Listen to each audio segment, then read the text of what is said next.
الحمد لله نحمده ونستعينه ونستغفره ونؤمن به ونتوكل عليه ونعوذ بالله من شرور أنفسنا ومن سيئات أعمالنا من يهده الله فلا مضل له ومن يضلله فلا هادي له ونشهد أن لا إله إلا الله وحده لا شريك له ونشهد أن سيدنا وسندنا ونبينا ومولانا محمدا عبده ورسوله صلى الله تعالى عليه وعلى آله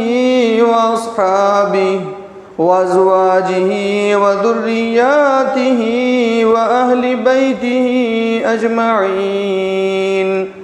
أما بعد فأعوذ بالله من الشيطان الرجيم. بسم الله الرحمن الرحيم. وما أصابكم من مصيبة فبما كسبت أيديكم ويعفو عن كثير. وقال الله تبارك وتعالى: ألا بذكر الله تطمئن القلوب.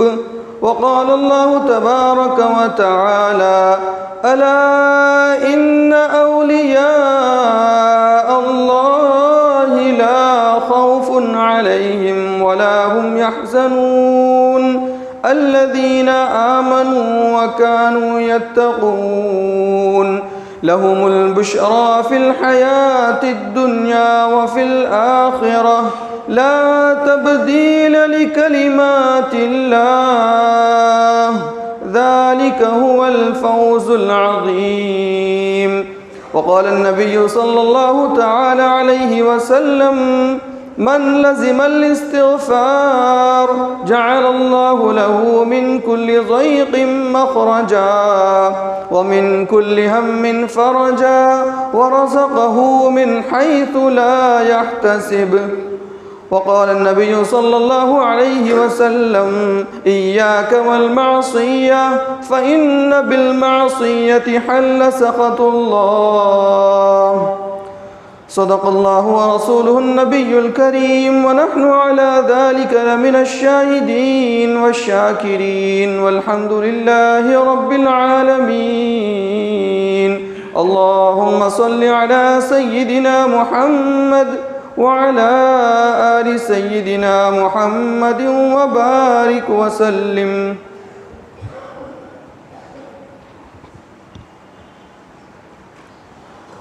دنیا کا ہر انسان، چاہے وہ امیر ہو یا غریب، پڑھا لکھا ہو یا ان پڑھ ہو، شہر کا رہنے والا ہو یا بستی کا رہنے والا، ہر کوئی آج سکون کی تلاش میں ہے.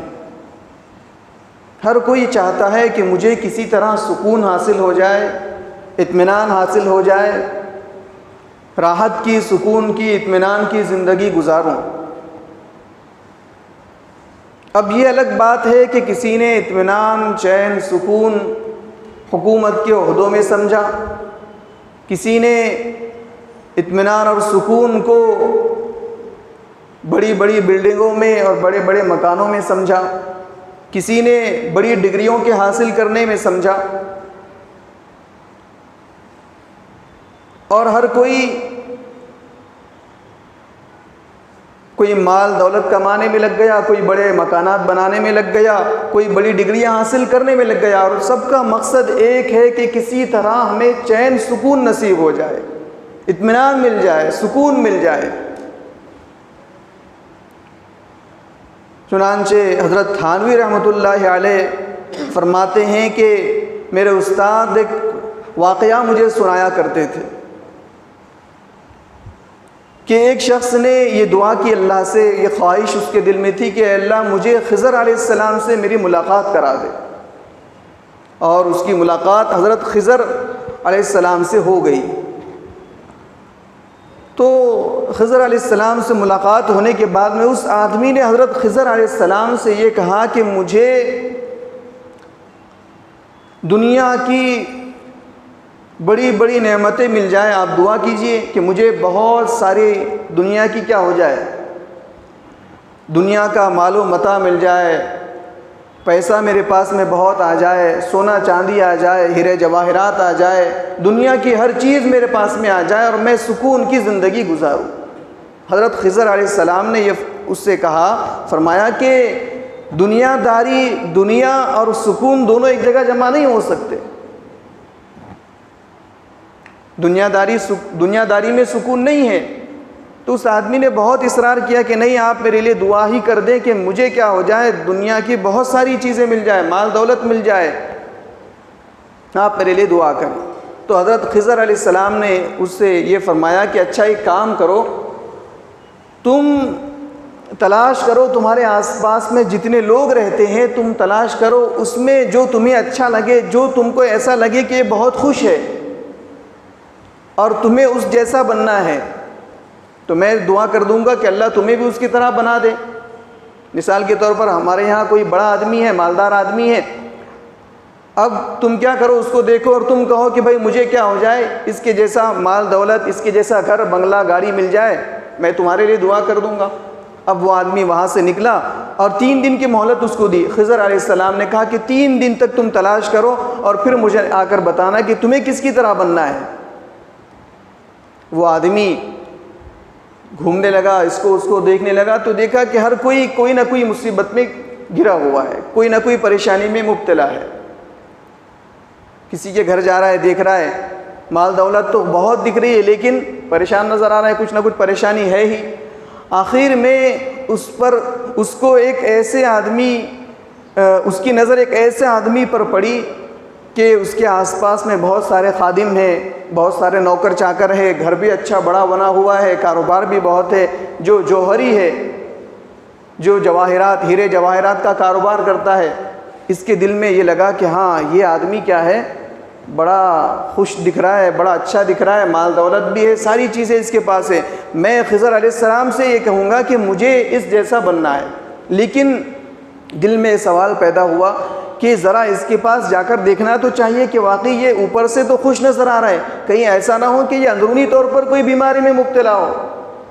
وہ آدمی اس جوہری کے پاس گیا اور جا کر کہا کہ دیکھو میرا ایسا ایسا مسئلہ ہے، میری ایسے خضر علیہ السلام سے ملاقات ہوئی، پورا واقعہ بیان کیا، اور انہوں نے مجھ سے یہ کہا کہ تم کسی ایسے آدمی کو ڈھونڈ کر لاؤ، تلاش کر کے لاؤ کہ تمہیں اس کی طرح بننا ہے۔ تو اس جوہری نے ایک ٹھنڈی سانس لی اور کہا کہ تم میری طرح بننے کی دعا ہرگز مت کرنا، میں تو ایک ایسی پریشانی میں ہوں کہ خدا دشمن کو بھی اس پریشانی میں نہ ڈالے۔ پھر اس جوہری نے اپنا واقعہ سنایا اور کہا کہ دیکھو میری بیوی تھی، میں اس سے بہت محبت کرتا تھا، اب میری بیوی بہت زیادہ بیمار ہو گئی، بہت زیادہ بیمار ہوئی، تو میں رونے لگا، مجھے ایسا لگا کہ اب یہ دنیا سے چلی جائے گی، اس کا معاملہ ختم ہو گیا، تو میں رونے لگا۔ تو عورت کہنے لگی، میری بیوی مجھ سے کہنے لگی کہ رو رہے کیوں ہو، تم کو رونے سے کیا تعلق، تم رو رہے ہو، میرے مرنے کے بعد دوسری بیوی بنا کر لاؤ گے، تم کیوں رو رہے ہو؟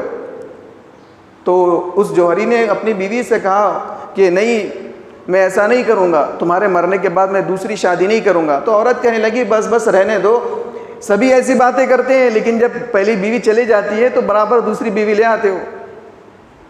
کہا نہیں ایسا نہیں کروں گا میں۔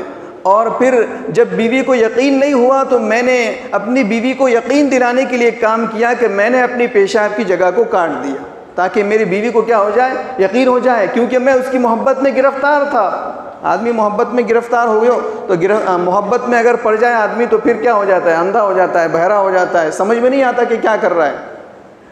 تو کہا کہ میں اپنی بیوی سے اتنی محبت کرتا تھا کہ میں نے اپنی پیشاب کی جگہ کو کاٹ دیا اور اس کو بتا دیا کہ دیکھ میں تیرے بعد اب نکاح نہیں کروں گا، اب تو یقین ہو گیا بیوی نے کہا مجھے یقین ہو گیا، لیکن مسئلہ یہ ہوا کہ بیوی اس مرض میں، اس بیماری میں مری نہیں بلکہ بچ گئی، اس بیماری سے بچ گئی۔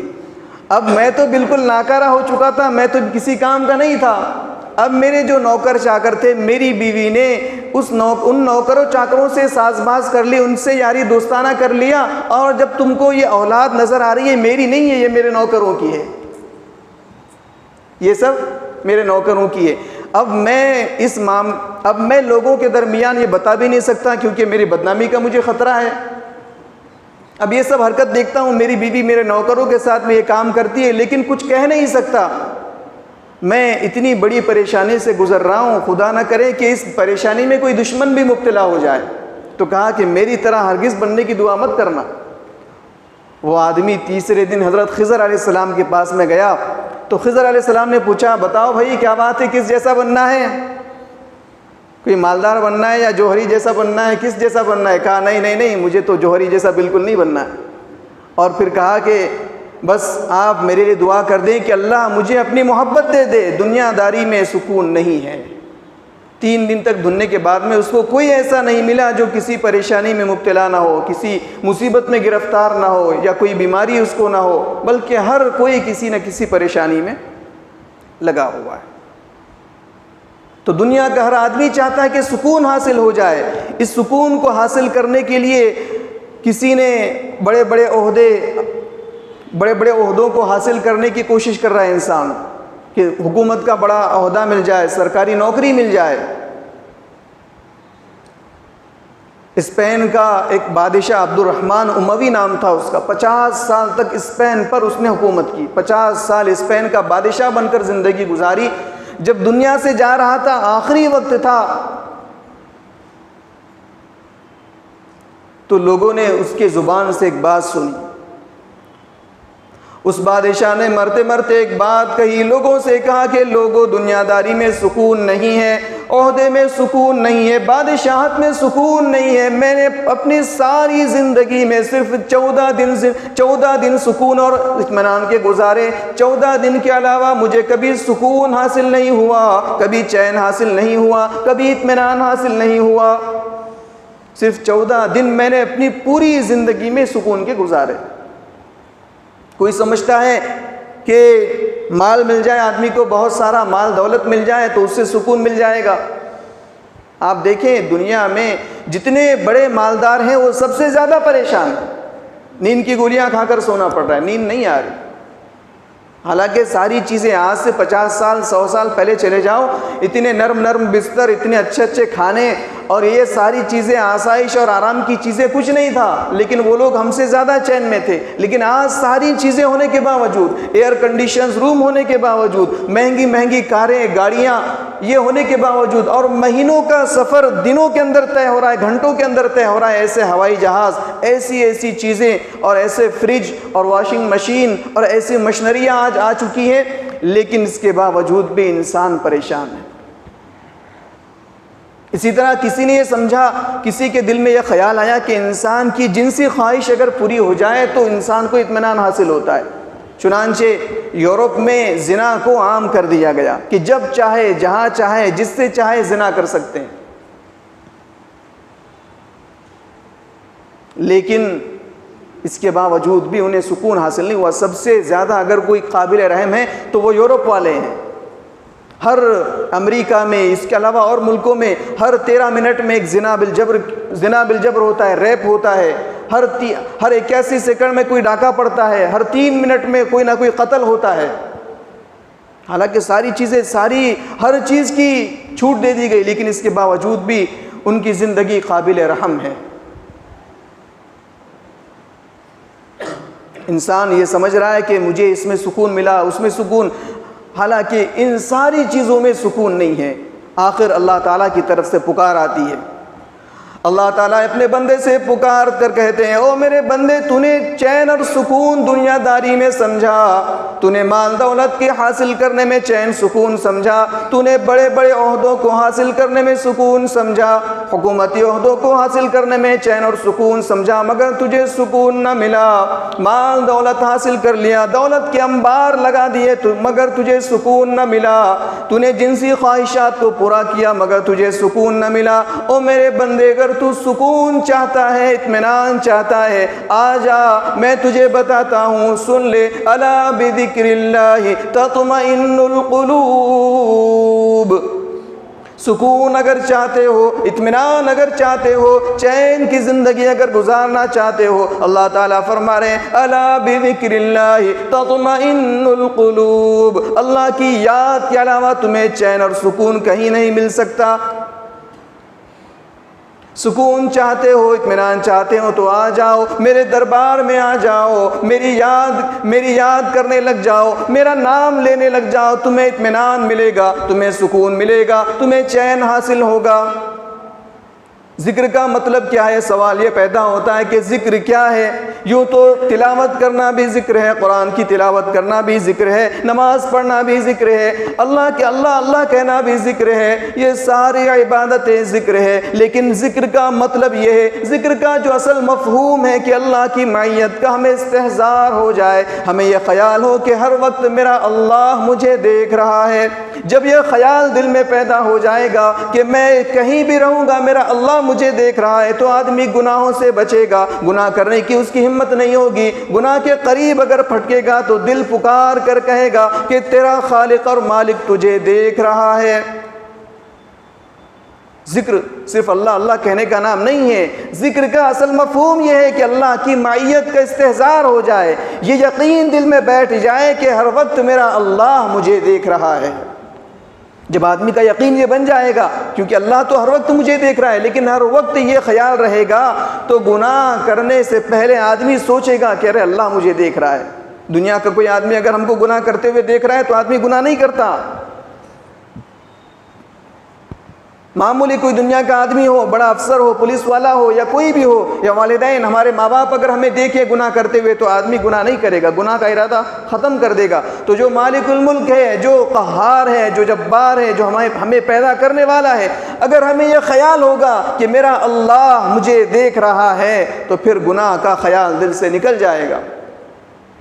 جب یہ خیال پیدا ہو جائے گا کہ اللہ مجھے دیکھ رہا ہے تو آدمی چوری نہیں کرے گا۔ یہ خیال جب پیدا ہو جائے گا کہ اللہ مجھے دیکھ رہا ہے تو زنا کرنے کا ارادہ نہیں ہوگا، چوری کرنے کا ارادہ نہیں ہوگا، غیبت نہیں کرے گا، ایک دوسرے کی برائی نہیں کرے گا، ڈاکہ نہیں ڈالے گا، ایک دوسرے کا مال ہڑپ نہیں کرے گا، سود نہیں کھائے گا، بیاج نہیں کھائے گا، اسی طرح ایک دوسرے کے بارے میں برا بھلا نہیں کہے گا، گالی گلوچ نہیں کرے گا، کیونکہ اسے معلوم ہے کہ میرا اللہ مجھے دیکھ رہا ہے۔ اسے کہتے ہیں ذکر۔ ورنہ چند تسبیحات کر لی اور سبحان اللہ، الحمدللہ، اللہ اکبر کہہ لیا مسجد کے اندر اور باہر نکلتے ہی گناہوں میں لگ گیا، اس کا نام ذکر نہیں ہے۔ جو ہمارے اوپر پریشانی، ہر کسی کے اوپر پریشانی آتی ہے، مصیبت ہے، پریشانی ہے، رنج علم ہے، یہ سارے انسانوں کے ساتھ لگا ہوا ہے۔ لیکن آپ جانتے ہیں کہ اللہ والوں میں، جو اللہ والے ہوتے ہیں اور انسانوں میں فرق یہ ہے، عام لوگوں میں فرق یہ ہے کہ جو اللہ والے ہوتے ہیں وہ مصیبت کے آنے سے فوراً گھبراتے نہیں ہیں، ڈرتے نہیں ہیں، اور ہم مصیبت کے آنے کے بعد فوراً ہی گھبرا جاتے ہیں۔ معمولی بیماری ہو گئی، اب سارے لوگوں سے شکوہ کرتے پھر رہے ہیں کہ مجھے یہ ہو گیا، مجھے وہ ہو گیا، مجھے وہ ہو گیا۔ ذرا سا بھی معاملہ ہو گیا، سارے گاؤں میں پتہ چل گیا کہ فلاں کام ہو گیا۔ لیکن جو اللہ والے ہوا کرتے ہیں، ان کو نہ کسی خوشی کی، ان کو نہ کسی بات کا افسوس ہوتا ہے۔ اسی لیے قرآن نے کہا الا ان اولیاء اللہ لا خوف علیہم ولا هم يحزنون۔ اللہ والے تو وہ لوگ ہیں جنہیں کسی بات کا خوف نہیں ہوتا، جو غم زدہ نہیں ہوتے۔ یہ اللہ والوں کی پہچان ہے، جو اللہ کے فیصلے پر راضی ہوتے ہیں۔ ایک جگہ ایک مقام پر طوفان آیا اور جو وہاں کا پل تھا، ندی تھی، وہاں کا سیلاب جو تالاب تھا وہ بھر گیا۔ لوگ کہنے لگے کہ چلو وہاں پر ہم کیا کرتے ہیں، ایک بڑی اور منڈیر بناتے ہیں تاکہ پانی ادھر نہ آئے۔ ایک بزرگ نکلے اور ہاتھ میں ان کے کدال تھی اور وہ اس کو کھودنے لگے. لوگ کہنے لگے ارے کیا کر رہے ہو, ہم تو مٹی لگانے کے لیے کہہ رہے ہیں, تم تو مٹی کھود رہے ہو, پانی آ جائے گا. وہ بزرگ کہنے لگے اگر میرے اللہ کا منشا یہی ہے تو میں اس کی مدد کر رہا ہوں. اگر میرے اللہ کا فیصلہ یہی ہے کہ پانی آئے گا تو پھر ہمیں مٹی, چاہے مٹی لگا دو یا چاہے مٹی کھود دو, کوئی فرق نہیں پڑے گا. لیکن اگر اللہ کا فیصلہ یہ ہے کہ پانی ادھر نہیں آئے گا تو چاہے ہم کچھ کر لیں اس سے کچھ نہیں ہونے والا. یہ تو اللہ والوں کا تقویٰ ہوا کرتا ہے. تو حالات سبھی کے اوپر آتے ہیں. دنیا کے اندر ایسا کوئی نہیں ہے, یہاں تک کہ نبیوں پر بھی حالات آتے ہیں. حضرت محمد صلی اللہ علیہ وسلم کی, ہمارے نبی کی زندگی اٹھا کر دیکھیں. آپ کی زندگی میں بھی غم آئے. آپ کے تین صاحبزادے, 3 بیٹے آپ کے کیا ہوئے, دنیا سے رخصت ہو گئے, انتقال کر گئے. بڑا افسوس ہوا آپ کو, لیکن اللہ کے فیصلے پر راضی ہیں. اللہ کے فیصلے پر راضی ہے. شیخ عبد القادر جیلانی رحمۃ اللہ علیہ کے پاس میں ایک مرتبہ کسی نے چین کا ایک آئینہ بھیجا. آپ نے خادم سے کہا کہ اٹھا کر رکھ دو. ایک مرتبہ غلطی سے خادم کے ہاتھ سے وہ آئینہ ٹوٹ کر نیچے گر گیا. خادم نے آ کر حضرت سے کہا. حضرت نے ایک فارسی کا ایک شعر پڑھا جس کا مطلب یہ تھا کہ چلو ہمیں اپنی خوبیوں دیکھنے, اپنی جو خوبیاں دیکھنے کا سامان تھا وہ بھی ٹوٹ گیا. آدمی آئینے میں دیکھ کر اپنی خوبی, اپنی جو خوبیاں ہیں وہ دیکھتا ہے کہ ہاں میرا چہرہ ایسا ہے, میرا چہرہ ویسا ہے. اسی طرح شیخ سعدی شیرازی رحمۃ اللہ علیہ, ایک مرتبہ گرمی کا موسم ہے, گرمی کے موسم میں آپ کے پیروں میں چپل تک نہیں ہے. حالات ایسے ہیں کہ چپل بھی خرید نہیں سکتے. شیخ سعدی شیرازی رحمۃ اللہ علیہ کے دل میں خیال پیدا ہوا, یہ خیال آیا, یہ شکوہ پیدا ہوا کہ الہی تیرے نافرمانوں کو تو نے بڑی بڑی نعمتیں دی ہیں, تیرے نافرمانوں کو تو نے بڑی بڑی سواریاں دی ہیں, بڑے بڑے محلات دیے ہیں, مکانات دیے ہیں, سونا اور چاندی سے ان کو نوازا ہے, مال و دولت کی کثرت ہے, نوکر چاکر ان کے پاس ہے, دنیا کی ساری نعمتیں ان کے پاس ہے. میں تیرا فرما بردار بندہ ہوں, تیرا نام لینے والا ہوں, تیری عبادت کرنے والا ہوں, لیکن میرے پاؤں میں چپل تک نہیں ہے. یہ شکوہ پیدا ہوا. اسی حال میں ظہر کی نماز کا وقت ہوا. ظہر کی نماز کو مسجد میں چل دیے. دیکھا کہ مسجد کے سیڑھیوں پر, مسجد کے زینے پر ایک شخص ہے جس کے پاؤں ہی نہیں ہیں. حضرت شیخ سعدی شیرازی رحمۃ اللہ علیہ یہ دیکھ کر سجدے میں گر گئے اور فرمایا الہی تیرا شکر ہے, میرے تو پیر میں صرف چپل نہیں ہے, لیکن یہ تیرا بندہ اس کو تو پیر ہی نہیں ہے. اس پر اللہ کا شکر ادا کیا کہ میرے پاؤں میں تو صرف چپل نہیں ہونے کی وجہ سے میں شکوہ کر رہا تھا, اس آدمی کے پاس تو پیر ہی نہیں ہے. اسی لیے کہا گیا کہ دنیا کے معاملے میں اپنے سے نیچے لوگوں کو دیکھو, غریبوں کو دیکھو. ہمارے استاد فرمایا کرتے تھے کہ اپنی بیویوں کو غریبوں کے یہاں آیا کرو, لے جایا کرو, غریبوں کے پاس سے گزارا کرو, تاکہ اس کو اندازہ ہو اس کے پاس جو نعمتیں حاصل ہیں اس کو پتہ چلے کہ ہاں میرے شوہر نے میرے لیے بہت کچھ کیا ہے. دیکھو یہ بیچارے غریب ہیں, ان کے پاس تو صحیح رہنے کے لیے گھر نہیں ہے, مکان تک نہیں ہے, کھانے کے لیے صحیح نہیں ہے, کپڑے پہننے کے لیے صحیح نہیں ہے.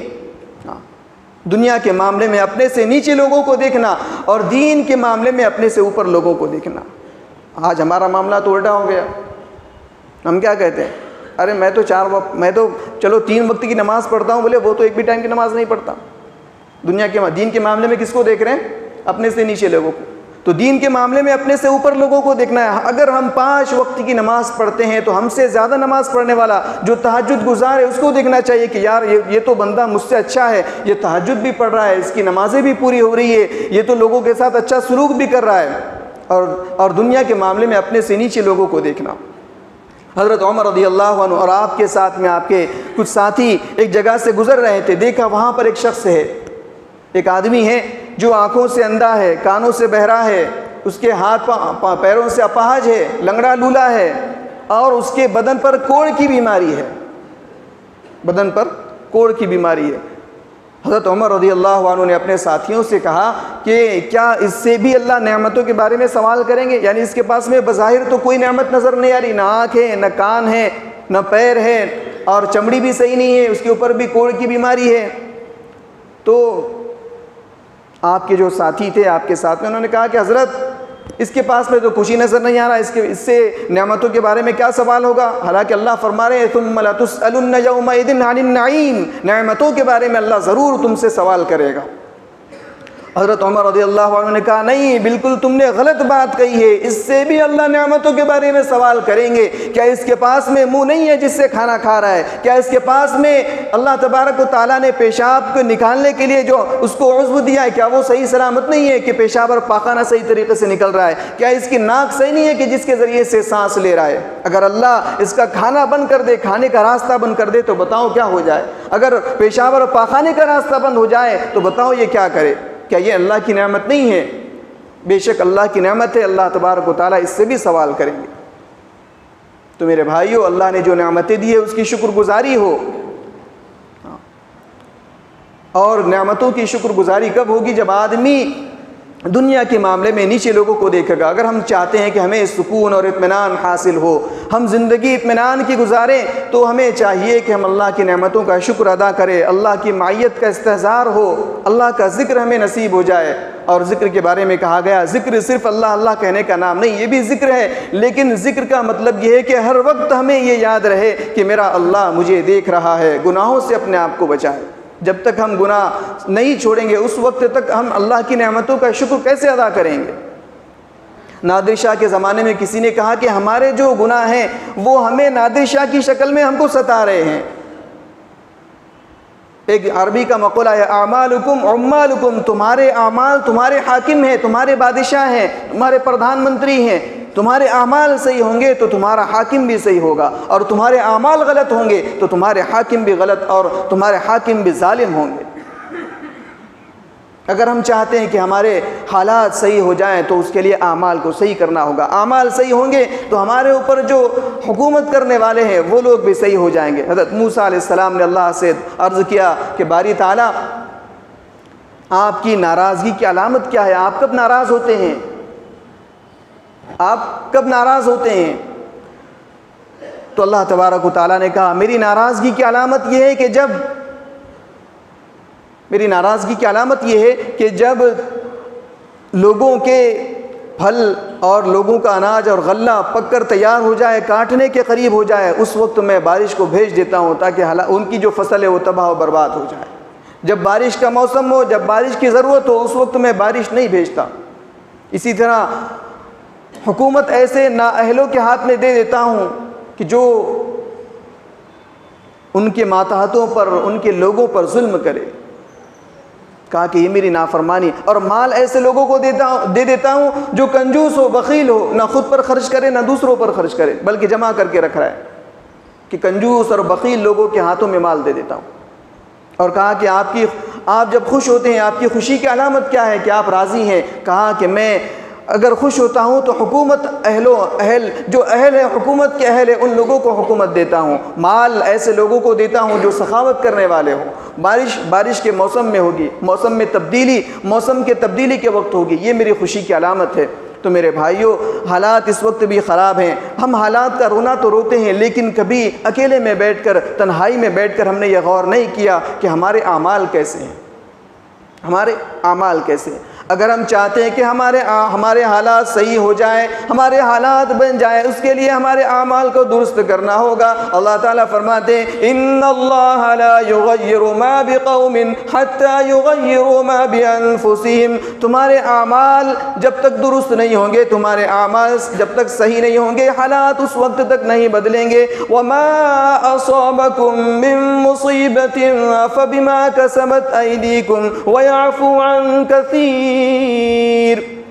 جو مصیبت آتی ہے وہ انسانوں کی وجہ سے آتی ہے، انسان کے اعمال کی وجہ سے آتی ہے۔ ظہر الفساد فی البر والبحر بما کسبت ایدی الناس۔ تمہارے اعمال کی وجہ سے تمہارے حالات میں تبدیلی ہوتی ہے۔ صحابہ رضی اللہ عنہم کے اعمال صحیح تھے، اللہ تبارک و تعالیٰ نے دنیا کی بادشاہت ان کے قدموں میں ڈال دی۔ آج بھی اگر ہمارے حالات، ہمارے اعمال صحیح ہو جائیں تو اللہ تبارک و تعالیٰ کی ذات کی قسم کہ اللہ تبارک و تعالیٰ ہمارے حالات کو صحیح کریں گے، کیونکہ اللہ کا وعدہ ہے۔ اللہ نے فرمایا، وعد اللہ الذین آمنوا منکم وعملوا الصالحات لیستخلفنہم فی الارض کما استخلف الذین من قبلہم۔ دنیا کی حکومت و خلافت تمہاری منتظر ہے، شرط ہے کہ تمہارے اعمال صحیح ہو، ایمان بھی کامل ہو۔ ولا تہنوا ولا تحزنوا وانتم الاعلون ان کنتم مؤمنین۔ غم کرنے کی، گھبرانے کی، ڈرنے کی، خوف کھانے کی ضرورت نہیں ہے۔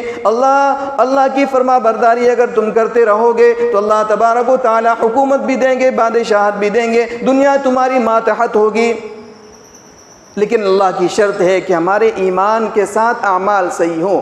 آج ہمارے اعمال، ہم خود غور کریں کہ ہم کیا کر رہے ہیں۔ اتنے حالات بگڑنے کے باوجود بھی، اتنے حالات خراب ہونے کے باوجود بھی ہم سن رہے ہیں کہ فلسطین کے حالات ایسے ہیں اور یہاں کے حالات ایسے ہیں، فلاں جگہ کے حالات ایسے، اس کے باوجود بھی ہمارے اعمال میں تبدیلی آ رہی ہے یا نہیں آ رہی ہے؟ نمازوں میں فجر کی نماز کی تعداد اور صفوں کی تعداد بڑھ رہی ہے یا نہیں بڑھ رہی ہے؟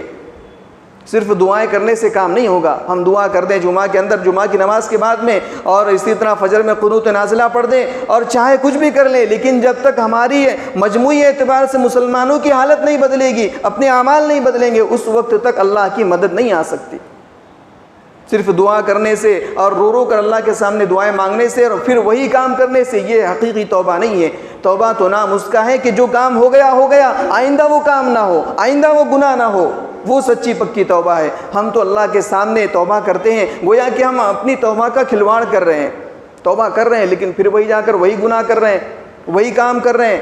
نہیں، یہ توبہ نہیں ہے۔ سچی پکی توبہ کریں اللہ کے دربار میں کہ مولا گناہ ہو گئے، زندگی گزر گئی، گناہ کرتے کرتے پتہ نہیں کتنے گناہ کیے، کیسے کیسے گناہ کیے۔ اگر ہمارے گناہ اگر ہمارے بچوں کے سامنے آ جائے، اگر ہمارے گناہ ہمارے دوستوں کے سامنے آ جائے، خدا کی قسم منہ تک دکھانے کے لائق نہ رہیں۔ اسی لیے کہا گیا کہ اگر ہمارے اعمال ایک دوسرے پر ظاہر ہو جائیں تو کوئی ایک دوسرے کو دفنانا بھی چھوڑ دے۔ یہ تو اللہ کی رحیمی ہے، اللہ کی ستاری ہے کہ اللہ نے ہمارے گناہوں کو چھپایا ہوا ہے، اللہ نے ہمارے گناہوں کو چھپایا ہوا ہے، ورنہ ہم ایک دوسرے کو دفن کرنا بھی چھوڑ دیں۔ تو اللہ سے دعا کریں اور پکا اور مضبوط ارادہ کریں۔ اگر ہم چاہتے ہیں کہ دنیا کی زندگی بھی اچھی گزرے اور آخرت میں بھی ہمیں اچھا بدلہ ملے تو یہ پکا اور مضبوط ارادہ کرنا ہوگا کہ ہمیں گناہ چھوڑنے ہیں۔ جب تک گناہ نہیں چھوڑیں گے، جب تک کام نہیں بنے گا۔ چوری چاہے جس اعتبار سے ہو، چوری یہ نہیں ہے کہ کسی کا آدمی مال لے کر بھاگ رہا ہے۔ دنیا کے اندر چوری کے ہزار طریقے ہیں۔ آج کل تو انٹرنیٹ کے ذریعے سے بیٹھے بیٹھے آدمی چوری کر رہا ہے، ایک دوسرے کے اکاؤنٹ سے پیسے ہڑپ کر لے رہا ہے، بیٹھے بیٹھے چوری ہو رہی ہے۔ پہلے زمانے میں تو چور پیسے لے کر بھاگتا تھا، آج تو بیٹھے بیٹھے بیچارہ چوری کرنے والا بیٹھا ہوا ہے، جس کی چوری وہ بھاگ رہا ہے۔ تو یہ چوری ہے، غیبت ہے، ایک دوسرے کی برائی ہے، اور والدین کے ساتھ برا سلوک ہے، والدین کے ساتھ میں والدین کی نافرمانی ہے، پڑوسیوں کے حقوق ہے۔ یہ سارے حقوق ادا کرنے ہوں گے، سارے گناہوں کو چھوڑنا ہوگا، تب جا کر اللہ کی مدد آئے گی۔ اللہ کی مدد کا وعدہ اللہ نے کیا ہے، وہ نعوذ باللہ اللہ کی مدد کا وعدہ جھوٹا نہیں ہو سکتا۔ اللہ تعالیٰ سے دعا ہے کہ اللہ تعالیٰ ہمیں گناہوں کو چھوڑنے والا بنائے اور اپنی معیت کا ہمیں استحضار عطا فرمائے، ہمیں ہر وقت اللہ کا ذکر کرنے والا بنائے اور دنیا کے شرور اور فتن سے ہماری حفاظت فرمائے۔ وآخر دعوانا الحمد للہ رب العالمین۔